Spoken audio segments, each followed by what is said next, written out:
gap of over a year and a half, if I can remember. It's great to have you people back. It's an initiative of the Prabhakatan Foundation and supported by ITC Rajputana and of course Siyahi. We are starting off on a very appropriate note because everybody's been reading a lot on what's happening as to who's wearing what and what is the ideology, politics, the language, what are we trying to convey. So there's a slightly serious bent to what we understand as fashion, not just an Epicurean's delight. And to comment on all of this, we have Shefalee Vasudev with us today, who's a very senior journalist, a cultural commentator, narrative psychotherapist, and she's also the editor-in-chief of Voice of Fashion, and the first editor that Marie Claire as a magazine had in India. 3 decades. Doesn't look it. Okay, I can show you. So she's done a couple of books apart from running Voice of Fashion, and the latest one is Stories We Wear, Status, Spectacle and the Politics of Appearance. She's also the author of another non-fiction book which made a lot of noise when it came out.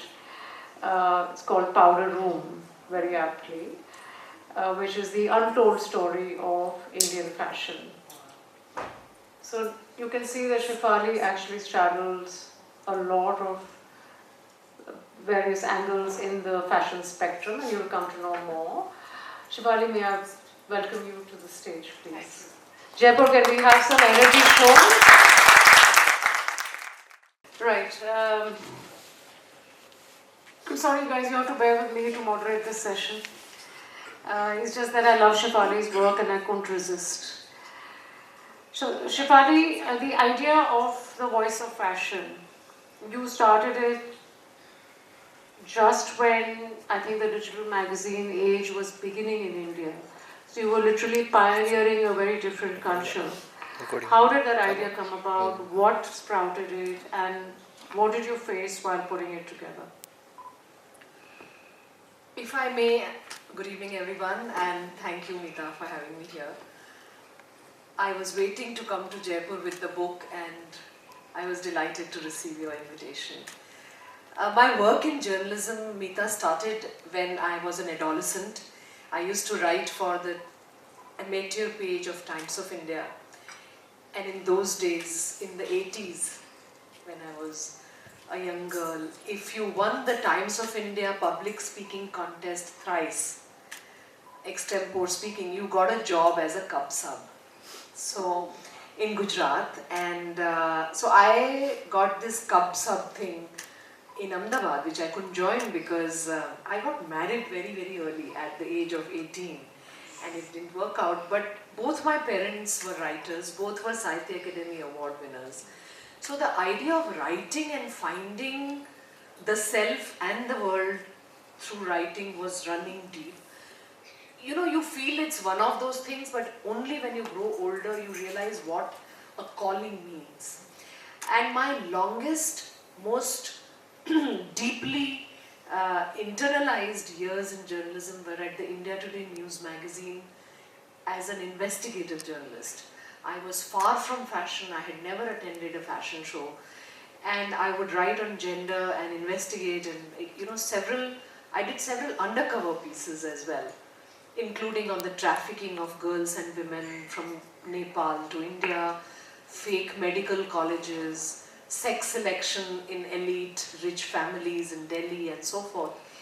And then in this train of work, the late Vinod Mehta, editor-in-chief of Outlook and a well-known journalist, I'm very fond of him, may he rest in peace, he offered me the job as Marie Claire editor. And I really didn't know fashion.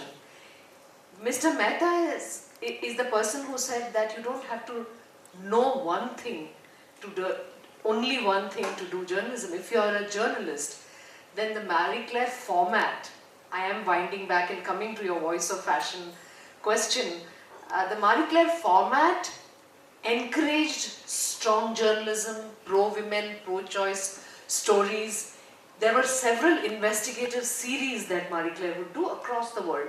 Unlike Vogue and Red Book or Elle, which were the softer, prettier magazines, Marie Claire wasn't so pretty. And I think that's where Mr. Mehta possibly saw a fit, but I did need training in fashion, which the Marie Claire team gave me in Paris, from styling and learning different eras and all. That also broke in my mind the idea that they were only baking bread in the French way, and they did not understand Indian fashion. Not that I understood Indian fashion, but I was clear about what culture is, what identity is, and this training which forced us to understand that ikat is tribal, or think, the French view of looking at fashion in India, कि हमें यहाँ भी एक edition निकालनी है, तो हमें यहाँ से fashion लाना है, but it has to look like Louis Vuitton and Dior and all that, wasn't really working. Powder Room, my first book, came after 5 years of learning, internalizing, appreciating and fracturing. And the fracture, that we cannot do fashion unless we do it from and for this culture, and then bringing the world into the embrace, is what I did. And Chiki Sarkar, then editor of Random House, publisher, editor of Random House, I would rant and she'd say, there's a book here, write a book. So I quit my job as editor of Marie Claire to write the book because there was a conflict of interest. I wanted to call out certain brands, how they look down at Indian fashion editors or Indian writing, India itself. They didn't want an award series to be called Made in India. They wanted it to be called the Marie Claire Awards, but not Marie Claire Made in Awards. So there was some struggle and some questioning. I wrote Powder Room, whatever happened. Then Shekhar Gupta, then the editor of Indian Express, I wrote him a letter saying, give me a column and I want to call it Unfashion. And I envisioned myself, possibly too ambitiously, audaciously, thinking, India में कोई fashion journalist नहीं है. Everybody is doing fashion media hai, but there's no journalist, because fashion was not being looked at and examined from the point of view of investigation, inquiry, interest. Everything can't be amazing, everything can't be great. You can't just do puff pieces even if you're relegated to tabloid sections. And I thought that there is place for a fashion journalist in India. So one fracture led to another. Shekhar gave me that column. It was called Unfashion. And there was nobody writing from the other side of the fashion industry, critiquing, reviewing, calling out designers, looking at supply chains. And then my work as a fashion journalist or journalist in fashion, I use these words. So there is fashion, and then there is fashion. What is fashion? Which is fashion weeks and trends and silhouettes. This is out, this is in the shapes and the color stories and all. That's fashion. There is fashion which is about deeper questions about identity, about rootedness, about culture, about why do we want to be global but still we are local. What do clothes say? What does posture, language, personality and language say? And those moves took me, they gave me freedom, they gave me wings. Once I felt that I could fly and that I would crash from time to time, I allowed myself to experiment, and the digital zoom boom when I was with Mint Lounge as style editor, and I felt that print mein thodi thakaan aa rahi hai. How do we move? How do we keep ourselves relevant? The same magazine, Mint Lounge, would ask me to do many articles only for digital. और मुझे लगा यहाँ पे फिर कोई opportunity है. So I am a bit of a risk taker.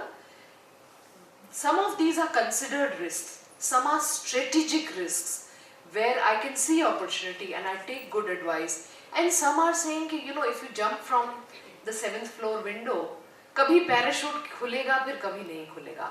So what's the worst thing will happen? नौकरी नहीं होगी, नहीं मिलेगी, फिर कुछ और देख लेंगे. That confidence I had. And I went to then IMG Reliance with the idea of the voice of fashion, saying, you have money because you're half Reliance. Try to create a magazine which does not have advertisement, which creates an independent voice. Because once you have advertisers, there is no voice. Then you're sold out one way or the other. So create a plan, let's create a plan, and fashion education could be one way to earn, where there are no advertisers and there is place for it in India, or digital magazines hain kahan. Somehow they bought it. And they were convinced by the idea that they could actually create a magazine. Aaj tak, we are 8 years old, not a single ad has gone into the voice of fashion. I have not been asked to take down any article, including an open letter to the textiles minister. I write about the Prime Minister, I write about the Finance Minister. Now these are people in power who, if they wish, could take it down. But what would they take down? Questioning? It's not really in anybody's interest to take down questioning. So digital journalism was a way to keep oneself relevant, growing, and in the pulse of things. I no longer know whether we are in the pulse of things, and print has got a little attraction back again for me. That's the long story of what went by. I love the way you have delineated the entire journey. There are lots of questions in my head already, but I'll try and cover as much. In a nutshell, if you were to give it to me in maybe short sentences, how do you think India consumes fashion now? So India consumes fashion from the dressing point of view. It dresses up. Fashion dresses you up. It elevates the outer. It elevates how you look. It does help you bring a few things of your interiority together. But we are looking at ourselves from the mirror or from the gaze of others. And that's primarily how India consumes fashion. Because if we were only experimenting or locking ourselves with the conflicts of the self, and the sometimes chaos of self, and sometimes the discovery of self, fashion would look very different. But fashion looks like fashion. Fashion looks amongst the young people like Zara or H&M or Indian fast fashion. Amongst the older, it tends to look traditional, sometimes conservative. It looks handcrafted, it looks cultural, it looks beautiful, it looks glamorous. So there is a dialogue between how celebrities wear and what they sell. There is a dialogue of how should we look and what is available. And I think these are all external ways that fashion, mostly, majorly, people convey and communicate with fashion by looking at themselves from there. If they looked at fashion from here, from somewhere inside, which is always a discovery and a search, and sometimes a disappointment, we will look different. I think we look a lot like each other in many ways, even and then there is this fascinating journey of how personalities evolve and emerge from sameness, and the differences are stark regardless of if all of us were wearing same colors, same textiles, same sarees or shirts here, we would still look different. So what is that? So these are the nuances and the knots that I try to disentangle in my work, and Stories We Wear is an assimilation of those knots. But let me take you back to the powder room. You did a lot of research and a lot of interviews to put that book together. I've read the book, so it was a very revelatory book for sure, and it made a lot of noise. But for our audiences who haven't read it, what stood out as a common thread or something that remained with you after you processed all those interviews? The common thread was simply my attempt was to bring stories stuck with fashion that people hadn't heard about. or that may have been heard about in the back circles or whispered about and gossiped about, but they were not out there. What do I mean by that? Ignored stories also, not just stashed away because somebody was powerful. And I'll connect the answer to the second half of your question, what stayed with me. So let me give you 2 or 3 examples of what was not being talked about openly. One was that this Emporio Mall in Delhi, which you all know, you see, in those days it was still relevantly new. I was researching the book in 2010 and 2011 after giving up my job. And people would come to Emporio Mall carrying cash in bags, and they would buy things. They would buy the Louis Vuittons and the international brands with cash, and we were constantly looking at the customer or the store, customer and store, and I could find the story of a girl who came from West Delhi, who was trained by Ferragamo to become one of the store managers in the store. I mean, she moved from Ferragamo to another brand, and she was trained to become a seller of a luxury brand from a country, Italy, which she had never been to. And she was taught finesse, aesthetic, how to apply perfume, how to not bend down right to the foot when somebody is trying a shoe, to be subservient to the customer in a manner and yet to be yourself, and to understand grooming. Now that's just one person, but several people across luxury brands who began to work for luxury brands in India were being trained thus. Where were they coming from? Middle class homes. This girl, I followed her for more than a year, and the film Aisha was being shot in Emporio Mall, and she had called her boyfriend to say कि तुम भी shooting के लिए आना, you call me when you reach. So I had these entire scenes. He comes out and he sees this hullabaloo, and she's like completely struck by Sonam Kapur and the shooting that he's doing, and he is texting her from outside, मुझे नहीं आना है, security वाले मुझे आने नहीं दे रहे हैं. So she asks him, what are you wearing?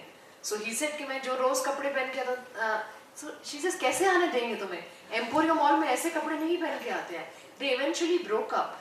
But forget about that. The main thing was that this particular girl started going home to her Patparganj apartment, and she told her mother, मैं बाल्टी स्नान नहीं करूँगी, मुझे shower लगवाना है, and I need a shower because I need my privacy. My sister will not use my lipstick. पहले बहनें दोनों same lipstick लगाती थी. She learned these things. She came to meet me in Khan Market at the Latitude Cafe, and the way she kept her bag down on the floor, I figured there was a transition there. This is the untold story of Indian fashion, that the customer from Ludhiana with the money bags and the sellers are one part of it, but where are the people in between? And how much of transition is fashion and brands bringing to these people? So some of these things stayed with me. Another was Naga designer Imcha Imching. He gave his real name, and so I feel free to talk about it. Suffered from bipolar disorder. And it was hard for him to find psychiatric help. He had debuted at the Gen Next show at Lakme Fashion Week, and he talked to me about how the lights and the music would transport him into another psychological dimension, and how sick he felt. And I went to Nagaland, to Dimapur, to spend time with him and his family. And Imcha was really sick and did not have access to the right medication, and Wendell Rodrigues was training him the late Wendell Rodrigues was training him to come on the ramp again and again. And I used bipolarity, his real bipolarity, also as a metaphor to see how split we were between, and mainland. They would all say in Nagaland, when I was touring the Northeast, ke mainland mein log fashion aise karte. This is mainland and this is Nagaland. There was a bipolarity in what I was finding. So these things stayed with me. But Powder Room also displeased a lot of people, I had knots in my stomach as well for several weeks. There was a lot of talk about that book, I remember, because that was the same time Wendell's Green Room came out. Yes. Yeah, I remember that. So the politics of dressing up or down, especially when it comes to what's the focus on our politicians. So when they're all walking into the parliament to attend the session, for them it's a workplace, right?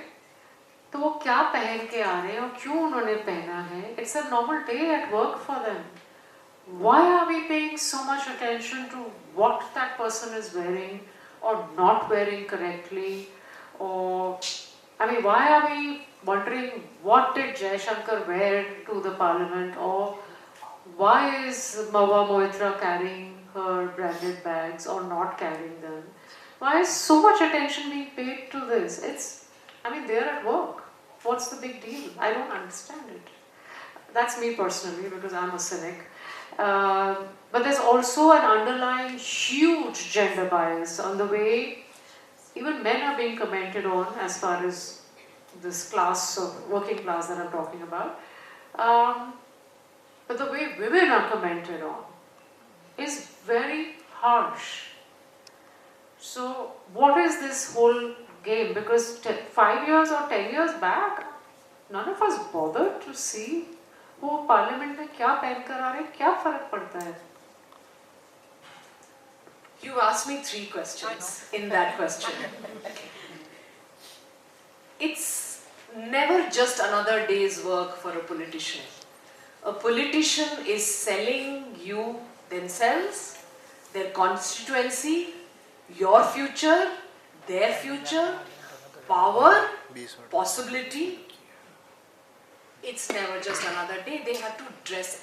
They can't just communicate through charcha. They communicate through entourage. कौन सी गाड़ी में बैठे नहीं बैठे, कितने busy हैं या नहीं, अस्त व्यस्त हैं या नहीं, उन्होंने क्या पहना, वो खादी थी, मैली थी, सफेद थी, वो साड़ी थी या वो चूड़ीदार था, वो धोती थी या वो पगड़ी थी. These are all loud and clear symbols of communication. Cloth is communication. Whether you iron it or you don't iron it is a clue. Which color is it and is not is a clue. So in political discourse and political communication, cloth is very important. So to say why should we worry is to say, so should they just communicate to us through their speech or through their deeds, right? So आपने क्या किया constituency के लिए? अभी भी बिजली नहीं आ रही है, पानी नहीं आ रही है, आ रहा है, कॉर्पोरेटर क्या कर रहे हैं, they are corrupt, police encounter कर रही है, विच इज कर्ता. और जो आप बोलते हैं वार्ता, कर्ता और वार्ता के अलावा देयर इज दिस कपड़ा जो बहुत बहुत संगीन एंड अट्रैक्टिव वे है to understand who this person is. Wearing politics. I'm very glad that hopefully you will all leave with a copy of my book, Stories We Wear, jiska second chapter is Wearing Politics. It has got strangely the most attention in the coverage that I have got. I have got 24 points of coverage and most people wanted to excerpt from there. I was surprised actually. So Wearing Politics breaks this down. We are wearing politics. Now, there is one running thread in Wearing Politics where I am saying, and I have several examples, whoever is wearing something is strategic, they are putting time, money, effort into it, and then they are denying it. So when a particular politician dresses up or dresses down and then you say, ma'am, what are you wearing? Which sari is this? Or where did you get that from? Or sir, can I talk to you about your khadi kurta? They tell you it's beneath their gravitas to talk about clothes. How can we talk about clothes? आप सिर्फ superficial देख रहे हैं, आप मेरे कपड़े देख रहे हैं, आप मेरा काम नहीं देख रहे हैं. Systematically, I have been denied interviews over the years, again and again, unless it's Handloom Day, Khadi Day, Republic Day, Independence Day, then they are happy to talk about weavers and made in India. हम तो दूध के धुले हैं. Now you look at their clothes. I've broken down everybody's clothes to tell you which is this, where is this kurta from, how is it stitched, what is the silhouette, how are the pairings done. I mean, look at Bansuri Swaraj, she not only echoes late Sushma ma'am's language through sarees, but she's wearing lotuses on the stoles that she wears. Uspe lotus hai. There are young, I have taken several names, there are young women politicians who, when they go from one party to BJP, they are wearing sarees printed with the lotus. इतना saffron suddenly हमको कैसे दिख रहा है हिंदुस्तान में? And not just in the campaign year. Rekha Gupta, the BJP की chief minister in Delhi, when she was anointed as such, for the first 3 or 4 weeks she was only wearing orange or saffron sarees. I wrote a piece in the print saying, "Ma'am, take it, tone it down. Also try other colors. We've got the point, for God's sake." And so, and BJP के ordinary लोग, राहुल गांधी का अस्त व्यस्त होना, निर्मला सीतारमन का लाल बही खाता जो लाती हैं, she stopped taking the briefcase of the finance minister of P. Chidambaram, and she said मैं लाल बही खाता लाऊंगी. So today when Sitaraman ma'am says कि नहीं, क्योंकि मैं औरत हूँ, आप मुझसे साड़ी पूछते हैं, you can't have it both ways. Now, my answer to you, why should we care in the last 5 and 10 years? Why are we caring? Is this government is saying, India is shining. India nahi hai. Railway station looks different. Airport looks different. We want India to be up there. Look at the flyovers. Look at this and that. Mr. Narendra Modi has converted his looks as a as a tool of communication. It's stagecraft and statecraft. Have you seen how well his chudidars fit? By the way, I'm not a BJP fan. I'm talking about Mr. Modi's clothes, and I'm a fan of that. And the number of symbols and signalings that go on with his headgear and with his safas and stoles, and the entire cabinet has got a ripple effect of that. You compare photographs, and that's where my research comes from, of 15-16 years back in the archives and national libraries in Delhi, and the photographic views of parliament then and now, and you look how they are all dressing. They are dressing up, whether they are getting it right or wrong, or aesthetically this thing, that's a different question. But they are all making an effort. If railway stations are looking different, politicians are looking different, but they are okay with saying airport chamak raha hai, sadkein chamak rahi hai. Hum nahi, nothing, hum to khadi hi pehante hain. That's 3,000 rupees khadi at Khadi Mandar. 3,000 rupees meter ki khadi pehante hain. So, I mean, we have to see what they are saying and what they are not saying. Yeah, actually that covers, my next 2 questions were going to be on what is the design language that Indira Gandhi was conveying through her, not just what she wore, but how she carried what she wore. And of course, you've already mentioned Mr. Modi's dressing aptitude. And they are conveying there's a signaling that's happening by both of them. Do you still want to comment on it, or should I? Because I will definitely pick up 2 strong signals. Mamata Banerjee's Mother Teresa sarees that were significantly unironed at a certain point. Now they are better ironed. She has a smart watch. Her chappals don't look, terribly downtrodden. There is an elevation, very subtle, but something has shifted. So she's keeping up with Modi, eh? She's keeping, exactly. And Mrs. Gandhi, let me come to Mrs. Gandhi. After Mamata Banerjee, Mayawati. She did not even wear ever her dupatta like a drape. It was always a khanda around her neck. इस तरह से ओढ़ती थी. Everything was decidedly synthetic. She rejected the sari. That was the symbol. She was not elite. She was Dalit. She was proud to be Dalit. She was a Dalit leader, and we could not see her ever in a sari. That's a political signal. Now, Mrs. Gandhi used some of the most frugal-looking, beautiful handlooms to convey elitism. Khadi, sometimes the most simplest khadis, with just a आधे इंची का border and a pallu drawn sometimes on the head. It was elite, it was khadi, it was handloom. Handloom is elite in India. And there was the lady who was saying, मैं आपकी तरह हूँ, मैं आपकी बेटी हूँ, मैं सिर्फ नेहरू की बेटी नहीं हूँ, was actually an elitist. You know, she looked elite all the time. Now this is the beautiful conflict that fascinates me, and I search for it all the time. Yeah, my next point was going to be Mayawati, but anyway, let me take you away from politics. It's quite amusing actually. I've been laughing quite a lot in my head.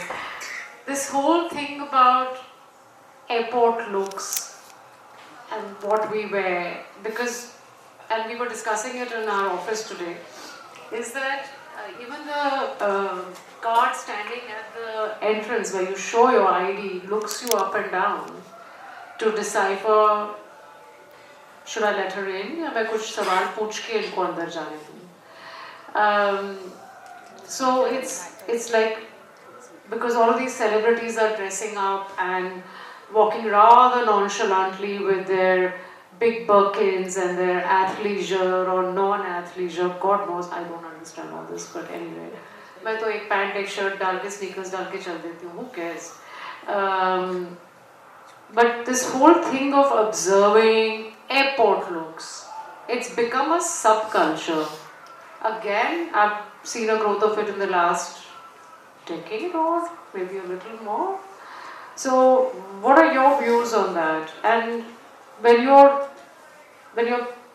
going to the airport with a particular look, you're trying to then work with the CISF who could take me to the airports without a boarding card and then show me that side of the story.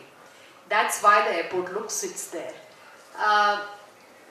Just to make a little clear, Mita, for the audience, is Stories We Wear has 10 chapters, and I considered how do I reveal India, kaun si cheezein hidden in plain sight should we choose. So I chose one path, जो कर्तव्य पथ है. My first chapter is called कर्तव्य पथ. जो दिल्ली में पहले राजपथ होता था is now कर्तव्य पथ. From India Gate precinct to Raisina Hill, जहाँ President's House है, 2 kilometer, I see it as a microcosm of India.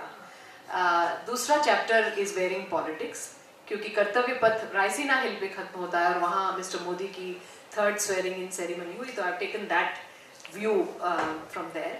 Then khadi. So basically I chose one path, one idea of democracy which is politics, one fabric which is khadi, one person which is masaba, one place where we all more or less converge or meet which is the airport, one struggle with life which is the hospital through fire exit,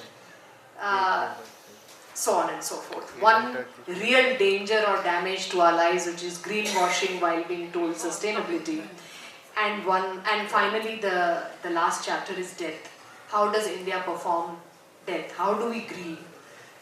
What happens to us, to our identity, our looks and clothes when somebody dies or when we are preparing for death? So that's really the thing. Now airport is, in every story, turning the prism was my idea. That again, like Powder Room, trying to tell stories that were not out there, but they are out there. I'm just taking the route from behind and saying, "Ye bhi dekho, ye bhi hai." So CISF, when I offered them suggested the proposal that I need permission and to work with many of your officers to see ho kya raha hai, how do we see the airport? I understood surveillance kya hota hai. The moment we enter the airport, we are seen by the CISF officers. What do they make of us? How are they trained in psychological understanding or sizing up? What is soft skills for them? They constantly we believe that soft skills is softly baat karna. But it is actually, they told me, of the number of workshops they have to go to for psychological assessment of travelers. How do you spot a criminal? How do you spot a person who's sick but doesn't want to show? How do you spot agitation, routes of, there are possible terrorists among us travelers. Why does a person traveling alone going to Dubai has 8 bags?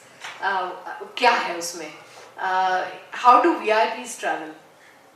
They don't, they go through different exits and entrances, and 3 people in India don't need to go to the airport also, the Prime Minister, the President, and the head of the defense services. They go from another airport in Palam. अब जब आप उसी airport को जहाँ हम लोग आम जाते हैं और अपनी कॉफीज पीते हैं या शॉपिंग करते हैं, या we are fascinated by therapy dogs, and in some places museums like Bombay's Jai Rajiv Sethi's terminal, जब आप यहाँ से देखते हैं सर्वेलेंस की आंखों से, it's a completely different flow, ocean बदल जाता है. So this clothing का जो दायरा है, you asked कि क्यों कुछ recent सालों में it has become such a big deal, because जितने billboards brands को चाहिए, more brands, more places they want to advertise themselves. So there are billboards, there are campaigns, there are fashion magazines, there are fashion covers, then there are people which are Bollywood stars. उनके ऊपर कपड़े डालने हैं, literally on them. They are walking billboards of style and clothes and things that brands, they are all planted on them, meaning they are given to them. They are requested to wear them. And Maddie Amrutkar, one of the stylists who I have interviewed inside it, told me that more brands want to give stars things जो उतारे जाएं और फिर पहने जाएं. इसका मतलब bracelets and bags, because you have to, if you wear a lot of metal clunky things, you have to take them off and put them in a tray. तो वो tray में जाएंगे फिर उस तरफ से निकलेंगे. Then you put them on, so you get 3 minutes more. More people are watching कि वो क्या पहन रही है, उन्होंने क्या था. Wow, how nice the bangles are. So it's more time. It's exactly like an advertisement. 30 second का आपको कितना दिखेगा और कितना पैसा लगेगा, और 3 मिनट का कितना लगेगा. So that's how swagging is done. Of course, stars are not paying, meaning these are favors that are granted. So style, one is natural, one is staged.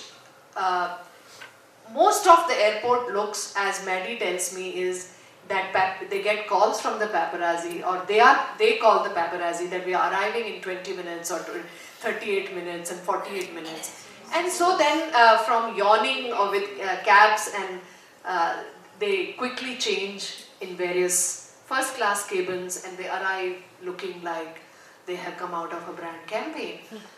But there is something more going on here, is why a Rekha who wears Kanjivaram sarees and gajras and precious jewelry all the time in her public appearances, wears certain kinds of Birkenstocks and big shoes and sneakers and patiala salwars with long jackets, and people say she has gangster style. So she looks like a gangster. So Rekha's switch from Kanjivaram to gangster is as curious as Virat Kohli's almost disgust with the paparazzi saying, "Don't look at me, I do not want this attention." And so that is the grammar of celebrity looks, but most celebrities still want one more photograph, attention, attention, attention. Now, I am told by reporting that Saif Ali Khan and Kareena Kapoor, they asked for this kind of attention because Taimur, when he was born, they were showing him to the paparazzi almost on a daily basis. And there are young journalists I know in Bombay Midday and Bombay tabloid press who got the Taimur beat, कि आपको Taimur को cover करना है. And they learned it the wrong way. Now they don't want that attention. They don't want the paparazzi to look at them. So the airport look is arrival, departure, metaphorically. And a lot is going on with celebrities, but look at Kangana Ranaut. She slapped a CISF officer, slapped Kangana Ranaut, right? You all know about that incident. That also happens at the airport. And Kangana Ranaut was queen of style, still, if we must call her queen of style, she's one of the most stylish people in this mix that we watch. And a CISF person guarding the security of the airport slaps a Bollywood star for what she assumed as misbehavior. So it's never just the looks. It's never just the bags. life has to be so complicated. Just thinking about it. Okay, let me just ask but 2 quick questions because we have 5 minutes before we open it out to the audience, and I'm sure they're all dying to ask you lots of questions. One is, how do contemporary fashion houses, I'm talking about Indian houses, how are they interpreting khadi in your perspective?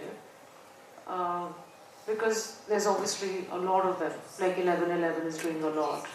There are so many other, I can't remember names, but I also follow them and see what they're doing with khadi. Because I know of one brand in Jaipur who actually does the most diaphanous, the most beautiful 500 count khadi lehengas which are hand stitched. And wo hath ki silai, and I have 2-3 of them and I wear them with so much pride.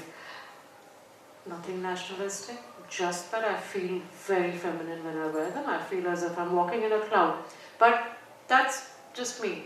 I'm very much about female vanity. But how are they interpreting khadi from your point of view?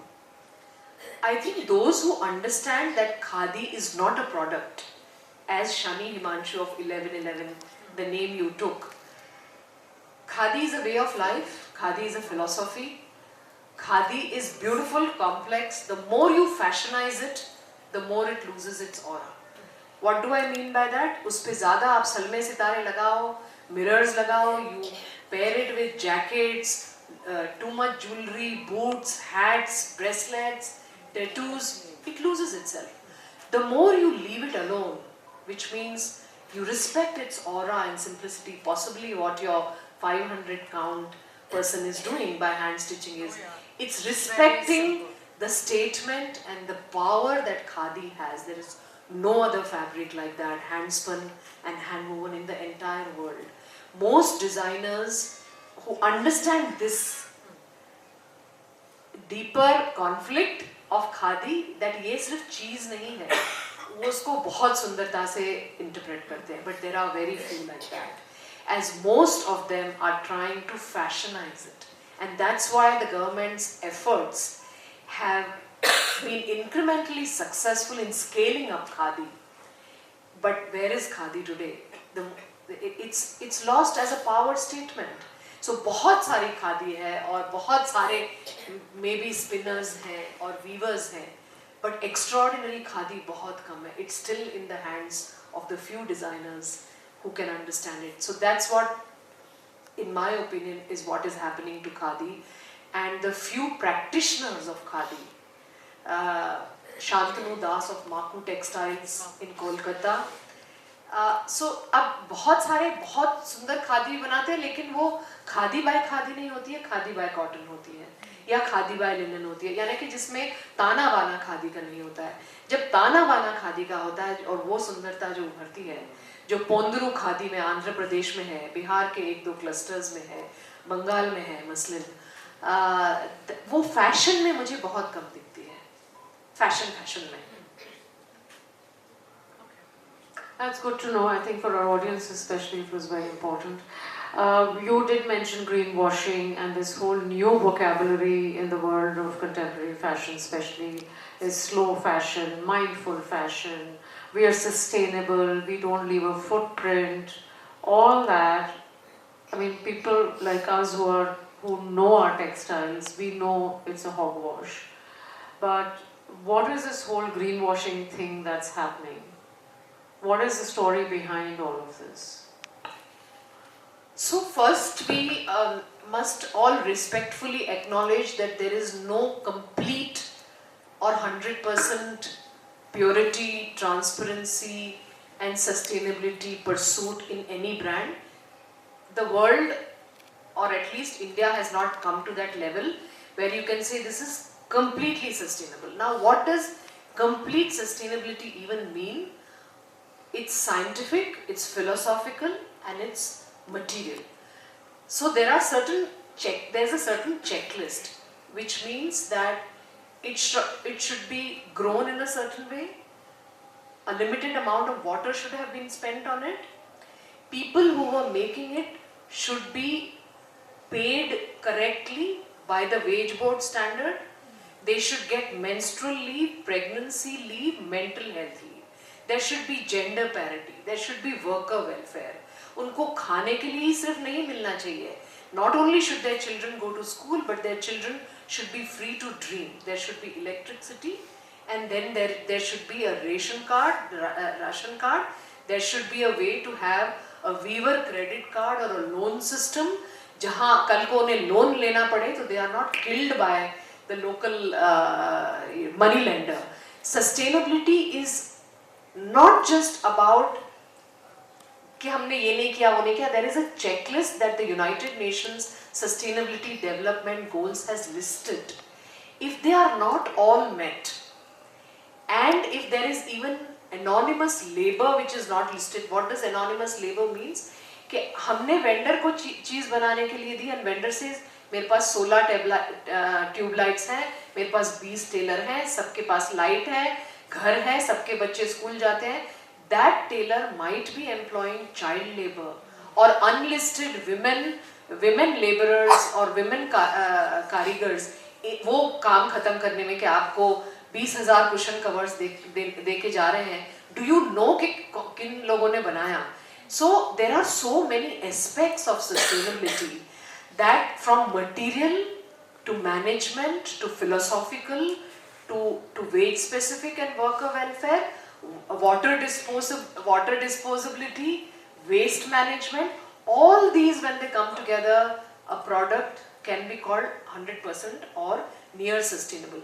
Now factories or most working places can't manage that. So to equate it with recycling, upcycling, green, organic, Ayurvedic, natural, eco-positive, these are different words. They are not synonyms. And just by collecting everything, you do not offer a sustainable product.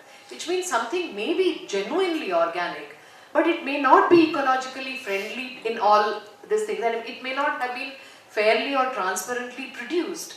So there has to be an understanding of what is organic and natural and Ayurvedic or sustainable, and then say, okay, we as consumers are making a cognizant decision that this is what we are gearing to.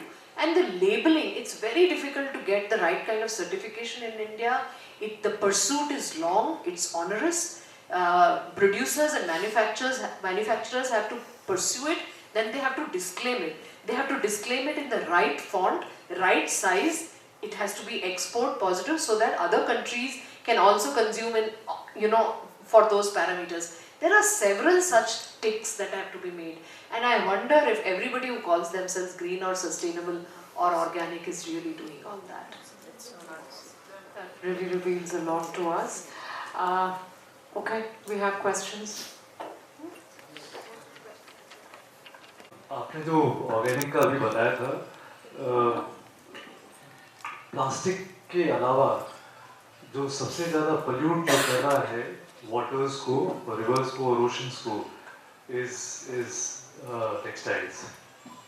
तो इस पर गौर करना चाहिए. जी, textiles are amongst waste is amongst the most hazardous wastes of this world. It's amply talked about. It's pretty known, and that's why we keep saying textile is such a polluting industry. एक इसी से जुड़ा हुआ सवाल. पहला तो fast fashion को sustainability के लिए और पर्टिकुलरली जब हम क्लाइमेट की बात करते हैं तो कितना बड़ा खतरा उससे आ रहा है, उस पर आपका क्या विचार है. दूसरा, जब फ्रांस ने पहली बार कानून लेके आए हैं, अभी आपने अभी जो अपना अंतिम वक्तव्य आपका था जिसमें कि आपने सारी बात की कि इतना सारा डिस्क्लोजर होना चाहिए. फ्रांस पहला देश हुआ जिसमें कि उन्होंने इसके बारे में कानून बनाया, और अब तो यूरोपियन यूनियन ने भी उसके बारे में कानून बनाया. तो भारत में उसकी कितनी आवश्यकता है, क्योंकि आज हम सस्टेनेबिलिटी को सब लोग प्रैक्टिस करना चाहते हैं, लेकिन कौन सी चीज़ सस्टेनेबल है इसका हमें भान ही नहीं है. अंतिम सवाल, आपने प्लास्टिक की बात की, टेक्सटाइल की बात की. अब तो रिसर्च ये आ रही है कि प्लास्टिक, नैनो प्लास्टिक तो बाद में आपको आहत करता है. आहत जो सबसे पहले करता है वो टेक्सटाइल करता है, क्योंकि इसका सीधा सीधा संपर्क हमारे शरीर से है और सबसे ज़्यादा प्रॉक्सिमिटी इसकी जो हमारे बॉडी सिस्टम से है. तो इस बारे में आप कुछ हमें एनालाइज करना सर मैं भी उसी तरह से I am a struggling researcher जिसे कहना चाहिए, क्योंकि सस्टेनेबिलिटी, क्लाइमेट चेंज, पॉलिसी, ये इमर्जिंग इवॉल्विंग आइडियाज हैं जो हमारे साथ जी रही हैं, हमारी हार्ट बीट की तरह पल्स चल रहा है। जब मैं पैदा हुई थी, जिसको 50 साल से ज़्यादा हो गए, ये बातें ही नहीं थी हमारे बीच। टुडे दो first before calling out the devil, हमें ये ज़रूर याद रखना चाहिए that several things have changed. आपने खुद फ्रांस के लॉ के बारे में बात करी। There are several European nations who spend the most on climate research, and there is extraordinary work going on by innovators जो individually काम करते हैं या organizations हैं जैसे Fashion for Good है, there are platforms, there are brands like Patagonia and others who have commissioned research, meaning there will be a question mark in many places, लेकिन dyes, natural versus chemical dyes, कौन ज़्यादा pollute करता है, what is pure cotton, how much water pure cotton ghazals, कितनी सारी बड़ी luxury brands ने अब धीरे धीरे फेदर्स और लेदर से साइन ऑफ करना शुरू किया है। They are giving up the so called profit. What was all this for? It was for profit. So crocodile farming से they are signing off. So shifts have started happening. बहुत सारी चीज़ें धीरे धीरे बदलने लगी हैं, बदल रही हैं। जब भी कोई चीज़ बहुत ज़्यादा कॉन्वर्जेशन में आ जाती है, उससे पैसा कमाने वाले लोग भी उतने ही बढ़ जाते हैं, as history has taught us. Which means the more important sustainability becomes, the more ferocious the greenwashers will become, because they see money in greenwashing. And there is deceptivity not just in language के promotional language कैसे use करी जाती है, but actually to call something जो sustainable है ही नहीं उसको नॉन प्लास्टिक का दर्जा देना या wrong labelling, incorrect factual labelling.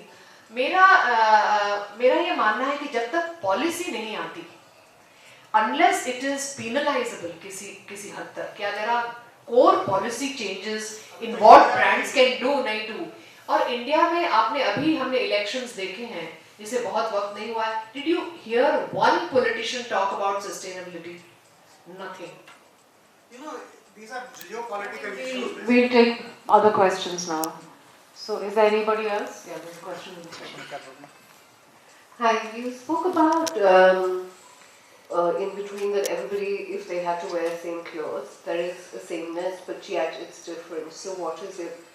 I'd like to know more about it. That how people are seeming to be different. What is the personality or skill that one needs to know? Since you talked about a lot about psychology of clothing and how do people carry themselves, that is one. And second, I've been like in my professional career dealing with people like, you know, I had a certain A style, but then I thought that people were treating different just basis my clothes. Just because I wore a Noki and a chappal, they would not give me money, you know, that she doesn't deserve that much money. So what is that psychology? And over years I'm kind of changing my attitude towards my dressing style basis, who the client I'm going to witness. So how much do you think matters? Because internally I'm constantly questioning, why do I need to buy so much?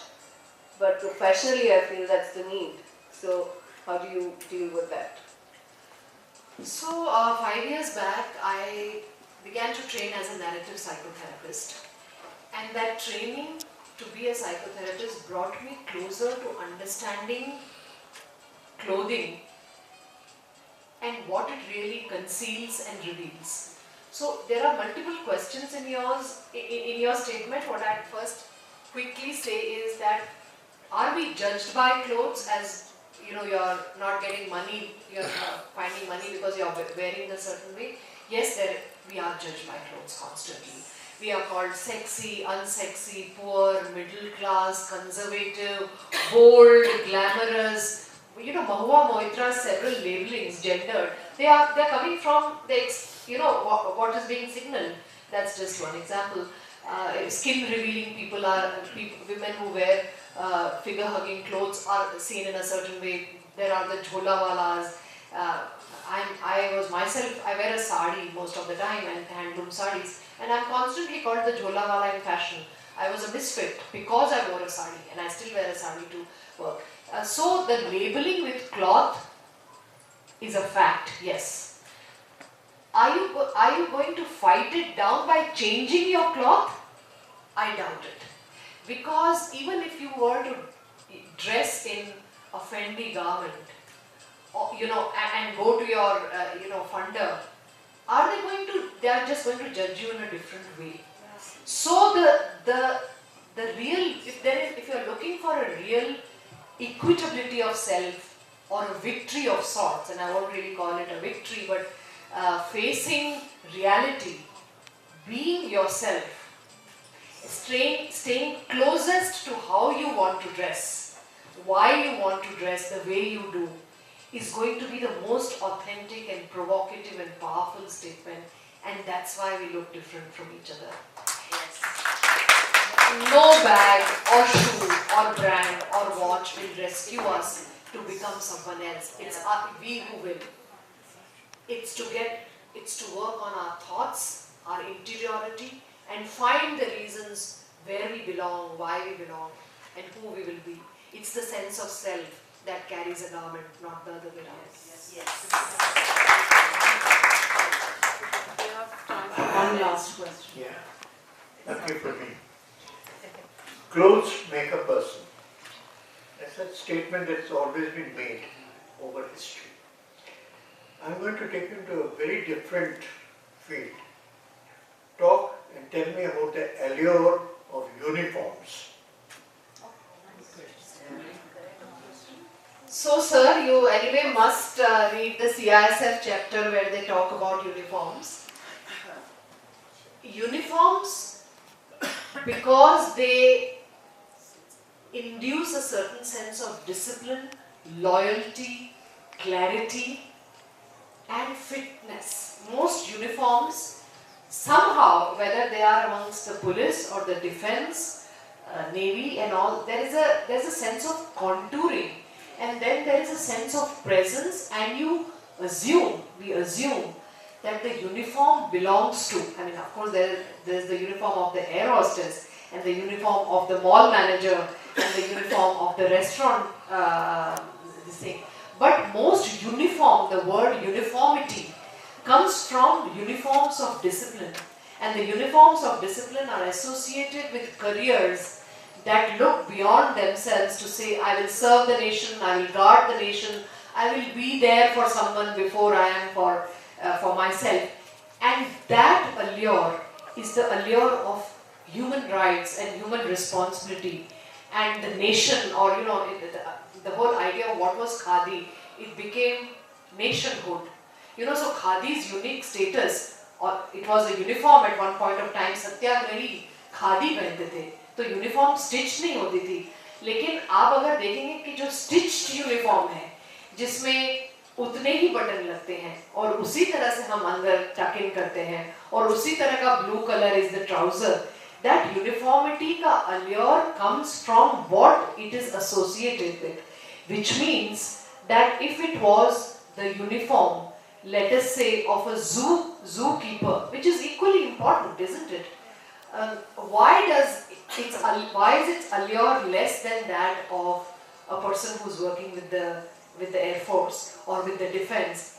Is something we should think, reflect and see. So I got attracted to the zookeeper's uniform recently because there is this Instagram story of Punch the monkey going around, who was abandoned by his mother, and then there is a zookeeper who comes in his blue uniform day after day after day, and Punch clings to him.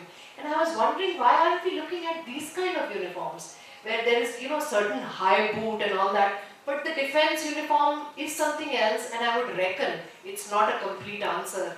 I reckon it comes from the sense of duty and discipline and self-sacrifice. These are treated as considered higher moral ideals, and we respond to them. Thank you.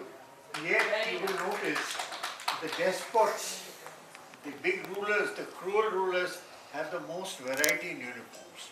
Yes. आप African nations में देख लीजिए, wherever there has been an overthrow, you will find color, badges, Yeah, that's true. That's true. That's true. Power dressing also. Power dressing, you like power dressing. Okay, so we have to thank Shefalee for being so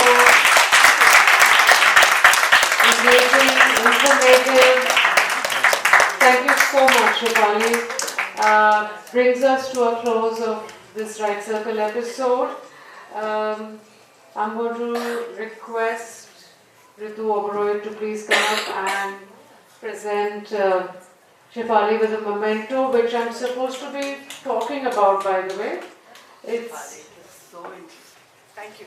Dhokra is a 4,000-year-old lost wax metal casting tradition from eastern India, sustained by tribal artisans across Bengal, Orissa, Chhattisgarh and Jharkhand.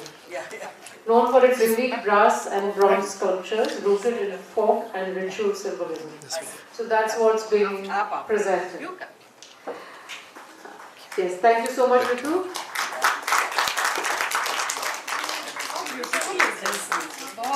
Thank you very much.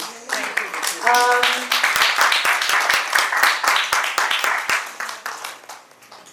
So I think everyone knows the drill. It's one book per family. Shefalee will sit here and sign the copies for you.